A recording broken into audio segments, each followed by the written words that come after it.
Welcome to the Love What You Do podcast. I'm Kelly Dugan, former HR executive turned career coach, and I'm here each episode sharing stories and strategies to help you love what you do. All right, everybody, welcome back to the podcast. We have a little bit of a different format today. We don't have a guest, and I'm going to actually be answering some of your listener Q&A about resumes specifically. So thank you so much to everyone who submitted a resume question. I put the call out on Instagram and on LinkedIn and had a few of you submit your questions.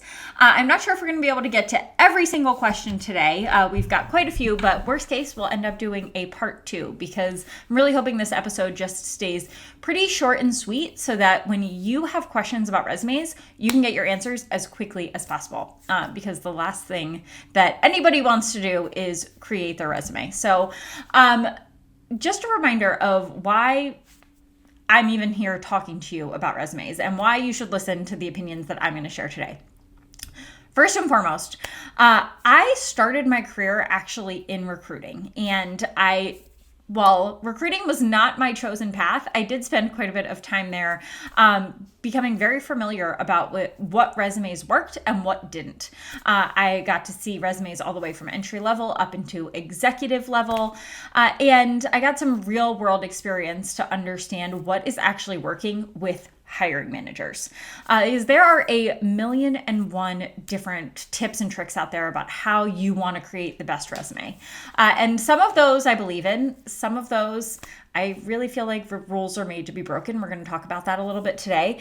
But at the end of the day, what is most important in your resume is that it is a depiction of you. And that's what I took away from my time in recruiting and then in HR as well. I really, truly believe that the best resumes are what scream personality. And I don't mean personality in crazy text and colors, and we're going to talk about some of all of those basic design rules. But when you read that resume, you should be able to get an idea of who that person is, not just here's the job description of what they've done. So that's what I try to help my clients do with their resumes today. So after my time in HR, I became, as you know, a career coach. And in my coaching, I spend a lot of time doing resumes for clients and also helping coach clients on how to improve the resumes themselves. So I'm going to take some of my favorite tips and tricks, share them through these questions today. And that's what this episode is all about. So I've got my questions pulled up right here. We are going to dive in. And the first question that we had, which I love, is are resumes going extinct? And you know what? Maybe. I think that there's a solid chance that resumes are not forever going to be the tool that gets people into the door through the job application process that they have been for the last I don't know how many years. I think AI has a lot to do with that. ChatGPT is an incredible tool that you should be utilizing when you are crafting your resume. I encourage people to utilize AI to an extent, right? There is a lot of controversy out there about wanting to trust AI creating an entire resume for you and blindly sending that to applications. I absolutely do not recommend that. But I do think there are ways to be able to utilize AI to help you work smarter, not harder. And we can talk about what some of those are. But as far as how AI is changing the resume game ultimately, I think we're playing this game right now between the candidate side and the recruiter side of utilizing AI to help sift out candidates on the recruiter side through ATS systems. And then candidates are trying to also utilize AI to be able to meet what they think the recruiters want to see from them. And what that is resulting in is just this ballooning number of applications. I mean, if you're on the job market right now, all it takes is one look at a job rec to see the number of applications that are coming in. So I think what started as a way to be able to help filter and make the process better for qualified candidates has maybe backfired a little bit. And I think the result of that ultimately might be that maybe resumes is not the way to go. I think a lot of people are out there saying that video is next, that, instead of submitting a resume, you would submit a video resume so that people are already starting to see your face. But technology being the way it is, I think before we know it, video is going to be just as easy to fabricate as text. So who knows what's going to happen there, but frankly, the resume is not extinct right now. And you still need a resume, and you still need a great resume. And I highly recommend that you have your resume at all times, even if you are not currently searching for a job. And here's why. When you need to sit down and write your resume, let's say you're not going to be on the job market for another 3 years.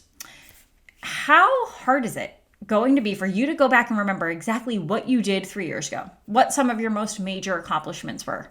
What were the things that actually got you excited about the work that you're doing today? All of that color and personality that we talked about at the top of this episode, that starts to fade the further removed you are from actually doing the work when you're sitting down to write that resume. So I highly recommend always having your resume on standby and returning to it on, at the very least, an annual basis. It also is going to give you the confidence that no matter what happens in the job market, no matter what reorganization comes along, what layoff might happen, you've got that resume good to go, and you're not in a position where you're having to scramble at the last minute. So highly recommend always having that resume on deck. Now, let's get into our next question. What do I even put in my resume? And that's a great question, because I think a lot of people know that what goes on a resume is what I did, right? Like, what did I actually do in each of these positions that are listed on my resume? And most people who have a resume have that covered. But I really believe that's only one part of the story. I think it's a 3-part story that you want to tell with your resume.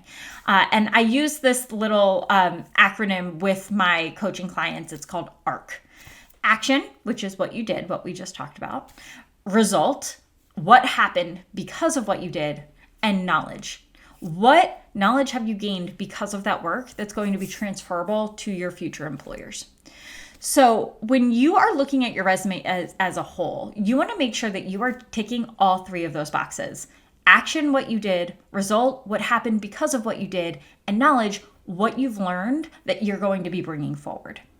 That is the full resume story. And if you're able to hit all 3 of those check boxes, you already are putting yourself ahead of where most people are in their resume. Because like I said, most of my resume clients that come to me are really strong on the action, have a little bit of the results in there, and not very much of that transferable knowledge. So highly recommend focusing on all 3 of those areas.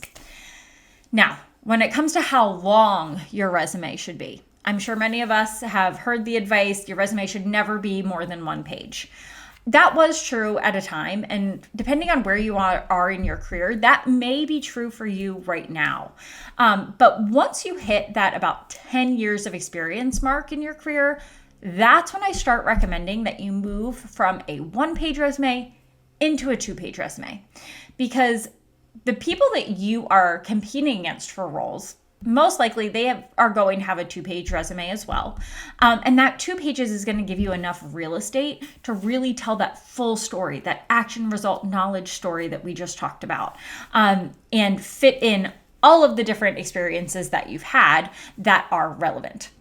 Now, never force a 2-page resume, right? If you sit down and you are truthfully going through and representing your ARC statements on your resume, you're getting that action, result, knowledge for your 10 years of experience, and you're still within 1 page, there's nothing wrong with having that 1-page resume as long as it's telling the full story. But absolutely do not be cutting things out to the point that you are leaving a lot of color and storytelling out just so that you can get it down to 1 page. After 10 years of experience, or even approaching 10 years of experience, 2 pages, totally fine.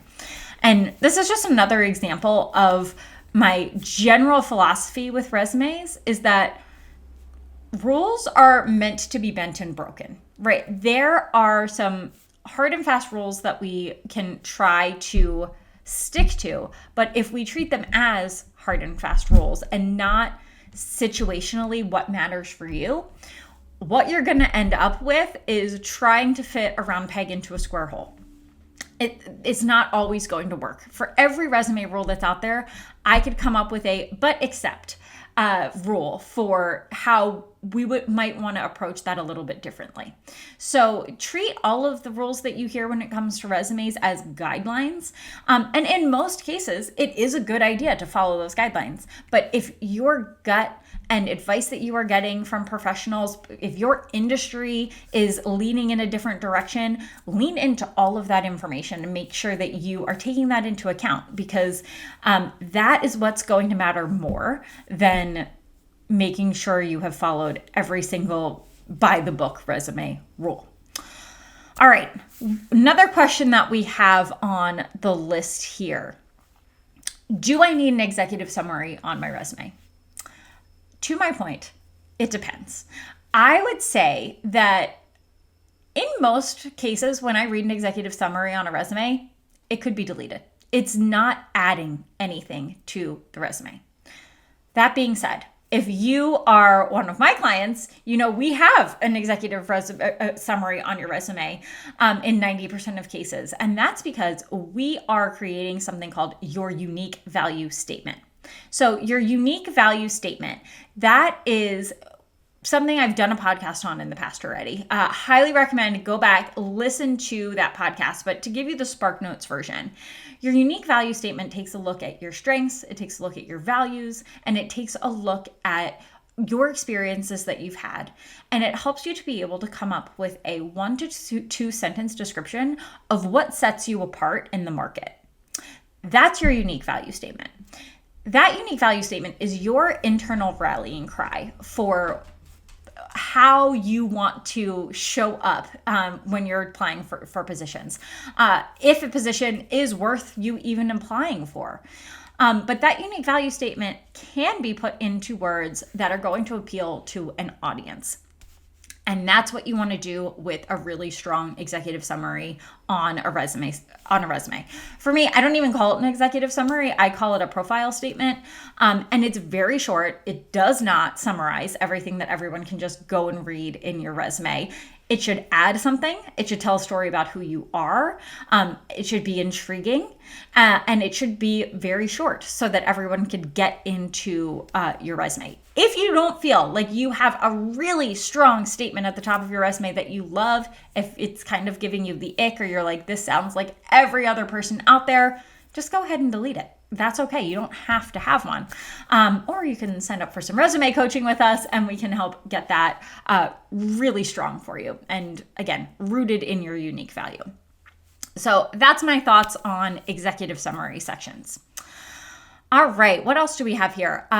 If I've been in a company for a long time, how do I show that? So I think what this person is talking about is if you have had in-role growth. So let's say you've been at the same company for 10 years and you've held technically 3 different roles while you've been at that company because you've been promoted 2 to 3 times.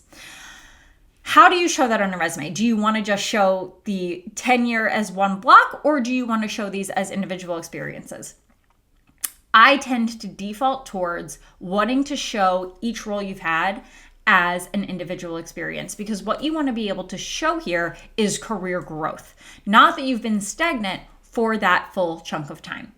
Now, one of the things I hear from clients a lot is, well, my role really I didn't have a different job description for each one of these positions. I just kind of evolved over time. How do I show that? And what we do through coaching at that point is really start to ask ourselves, okay, what are some of those responsibilities that started to fall off your plate as you advanced? Those are the things you want to focus on your earlier level experiences, and you want to start to layer on the more strategic work, the more leadership work, all of the pieces that are most relevant to whatever you are applying for today in your most recent experiences. Because what you're ultimately doing with your resume is you're telling a story. It does not matter if, okay, yes, I started processing invoices and after a promotion, I was still processing invoices. Do I still have to include that in the second work experience that I have there? No, you don't. Even though you were still doing it, you don't have to write it twice. Your resume is not a test to make sure that every single thing you've done is included in the exact order in which it happened. as long as the story that you are showing in your resume is accurate, that it is in spirit, accurate to the growth that you experienced during your time there, that is what matters. So take a step back, figure out the story that you want to tell through that tenure in a long experience that you've had at one organization, one company, and break it down to show that growth. So that's how I would handle if you've been in a company in a long time and you want to show the progression that you've had there. All right. Do I include every job I've ever had on my resume? And at what point can I start dropping them off? Okay. You are in control of your resume at the end of the day. Just as I just shared, you have autonomy to be able to decide what roles make sense to include and what don't on your resume, right? If you were a hostess in high school, you probably don't need to put that on your resume, unless and except you were a hostess at a 5-star restaurant and now you're going into the restauranting industry, and that matters for some reason, right? And this is why I say it's all situational. In most cases, the jobs that we've had early on in our pre-career work do not need to be on your resume. However, like that example that I just shared, if you run into a situation where it's worth it, rules are meant to be bent and broken for your ultimate better resume. When it comes to people who have had a long tenure in a kind of traditional career market, when do you do that cutoff? I personally don't subscribe to having 20 years back, cut it off. We don't need to see anything before that. I think it goes back to the story that you're trying to tell. And that's what I do with my clients directly today. We figure out, where does it make sense to start telling the career story? Is there a point in your career where you had a pivot, where you started to focus more on the relevant work that you're doing now? Then maybe that's the natural point where we cut off in that resume today. For some, we don't cut off at all. For others, we cut off sooner rather than later. It all comes back to the resume story. What are you trying to tell, and what makes sense for that story? If you have if your first corporate job really does not make any sense for what you do today, you don't have to put that on there. Even if you only have 8 years of experience, if you had a 6-month temp position when you first started your career that is not at all relevant to the career story you're trying to tell, leave it off. Ultimately, you are in control. All right. Should I put a photo on my resume? 90% of the time, I do not recommend putting a photo on your resume. It just opens you up to discrimination. It opens you up to bias. And it's just in most cases, it's going to hurt you more than it's going to help you. And so I do not recommend putting any kind of photo. When it comes to design rules, you want your resume to feel like you. You want it to feel very approachable. You want it to look professional. But as far as what that looks like in terms of the exact font and the exact margins, I'm a little bit more flexible than I think a lot of career coaches tend to be on what that can look like. Because I think, again, the overarching theme you keep hearing throughout this episode is it comes down to what your goals are, what your industry is, and what is going to make sense to tell your story. So just because you have a photo just because you don't have a photo does not mean I am dooming you to a corporate office space. Oh my gosh, this design makes me sick formatted resume.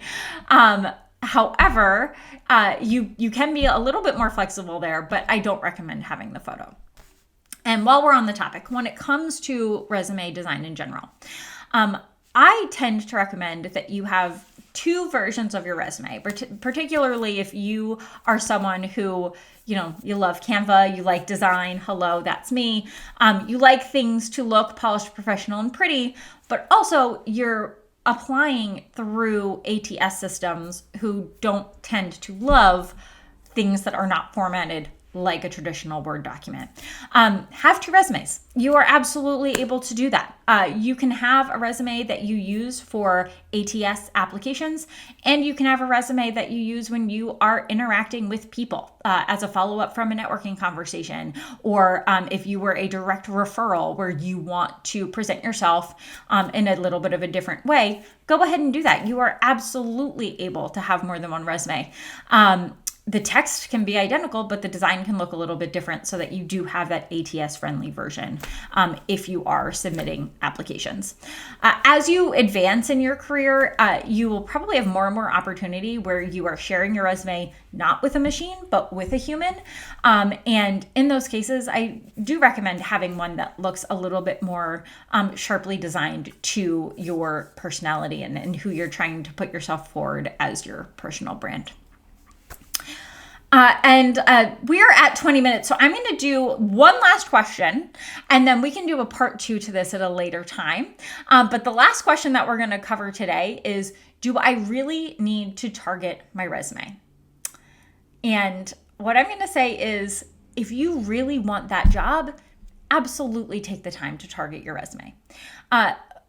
If you're on the job market, you know, there are jobs that you apply for where you say, this is a bit of me. I could completely see myself in this position. Give me the magic wand. I want to sit in that chair, versus, yeah, I think I could do this. If you try to go over the top and target your resume to the same extent for every single job you apply for, the, oh my gosh, dream positions and I think I could do this, I'm just going to go ahead and submit my application, chances are you're going to find yourself in a world of burnout. Because if you are sending in your resume to tons and tons of resumes or applications each week, chances are you are not going to have the mental, emotional, or physical bandwidth to be able to do the amount of targeting for each one of those applications if you're applying to 20 or more applications a week, particularly if you're currently employed. However, when you get those positions that you know you could really see yourself in, your unique value ties to that in such a specific way, absolutely spend all of the time targeting, because targeting does help your chances.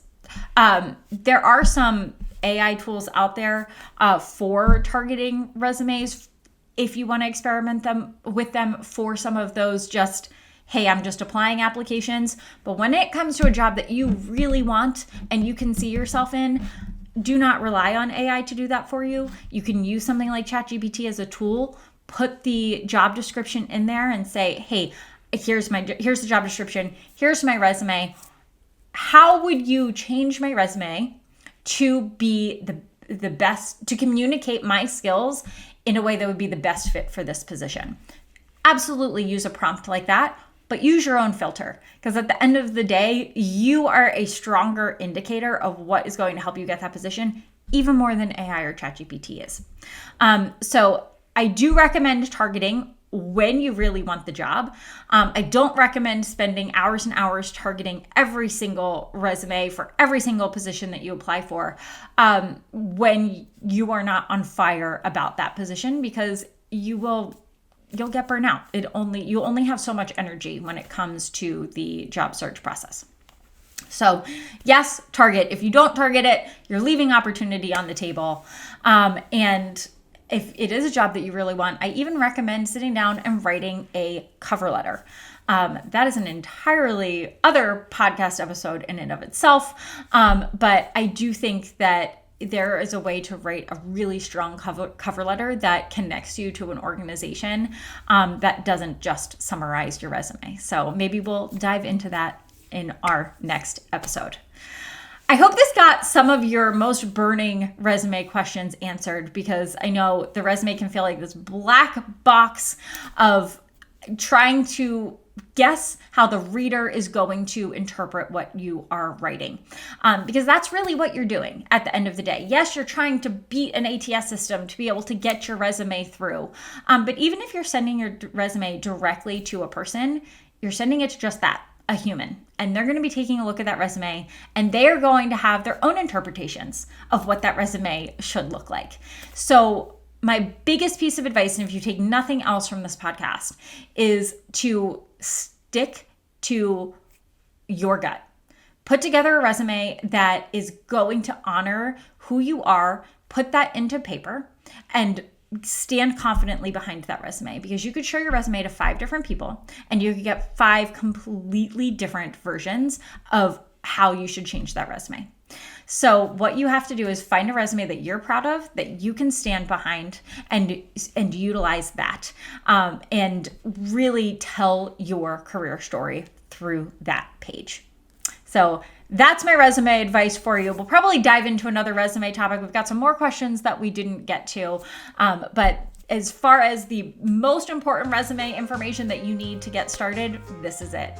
Thank you so much for joining the podcast today, and I can't wait to see you next time.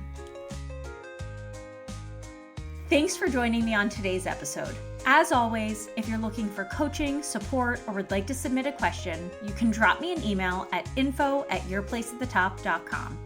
And if you enjoyed today's episode, don't forget to subscribe, share, and leave a review so this podcast can find its way to other amazing listeners just like you.